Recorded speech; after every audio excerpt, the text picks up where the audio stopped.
పశ్చిమాసియా యుద్ధాన్ని కాస్తైనా చల్లార్చేందుకు భారత్ తన వంతు ప్రయత్నాలు వేగవంతం చేసింది.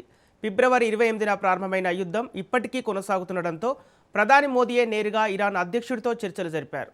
ఈ విషయాన్ని ఆయనే నేరుగా ఎక్స్ వేదికగా వెల్లడించారు. ముఖ్యంగా ప్రాంతీయ భద్రత, శాంతి స్థాపన కోసం భారత్ కట్టుబడి ఉందని ఇరాన్ అధ్యక్షుడికి చెప్పినట్లు తెలిపారు.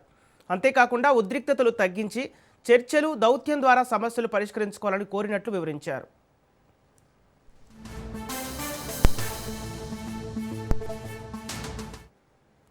పశ్చిమాసియాలో ముదురుతున్న యుద్ధ మేఘాలు ప్రపంచ దేశాలను కలవరపెడుతున్న వేళ భారత ప్రధాని నరేంద్ర మోదీ దౌత్యపరమైన ముందడుగు వేశారు. గత నెలలో ఇరాన్ సంక్షోభం మొదలైన తర్వాత తొలిసారిగా ఇరాన్ అధ్యక్షుడు డాక్టర్ మసూద్ పెజియాష్కియాన్తో ప్రధాని మోదీ ఫోన్లో మాట్లాడారు.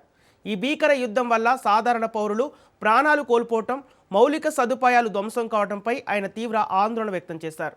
ప్రాంతీయ భద్రత, శాంతి స్థాపన కోసం భారత్ కట్టుబడి ఉందన్నారు. ఉద్రిక్తతలు తగ్గించి చర్చలు, దౌత్య సంబంధాల ద్వారా సమస్యలు పరిష్కరించుకోవాలని కోరినట్టు తెలిపారు. ఉద్రిక్తతలు పెరగటం, పౌరుల ప్రాణ నష్టం, పౌర మౌలిక సదుపాయాలకు నష్టం వాటిల్లడం పట్ల తీవ్ర ఆందోళన వ్యక్తం చేసినట్లు వివరించారు.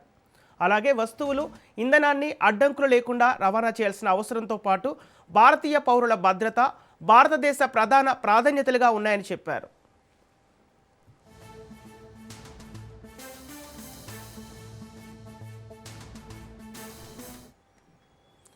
ప్రపంచవ్యాప్తంగా సరఫరా అయ్యే చమురు, ఎల్ఎన్జీలో 5వ వంతు ప్రయాణించే హర్మోజ్ జలసంధి ప్రస్తుతం యుద్ధం వల్ల స్తంభించిపోయింది. భారత్ దిగుమతి చేసుకునే ఎల్పీజీలో 90% ఈ మార్గం నుంచే వస్తోంది. ఇప్పటికే దేశంలోని అనేక రెస్టారెంట్లు గ్యాస్ కొరతను ఎదుర్కొంటున్నాయి. అయితే ప్రజలు ఆందోళన చెందవద్దని ఇంధన సరఫరాను పర్యవేక్షించేందుకు ఒక ఉన్నత స్థాయి కమిటీని ఏర్పాటు చేసినట్లు ప్రభుత్వం స్పష్టం చేసింది. అయితే ఇటీవల భారత విదేశాంగ మంత్రి జైశంకర్ ఇరాన్ పెద్దలతో దౌత్యం నిర్వహించారు. దీంతో హర్ముజ్ నుంచి భారత నౌకలు సాఫీగా పంపించేందుకు ఇరాన్ అంగీకరించింది. హర్ముజ్ జలసంధిలో భారత జెండా ఉన్న నౌకలపై దాడి చేయమని, భారత్కు అనుమతిస్తామని ఇరాన్ ప్రకటించింది. ప్రస్తుతం 28 నౌకలు భారత్కు వస్తున్నాయి.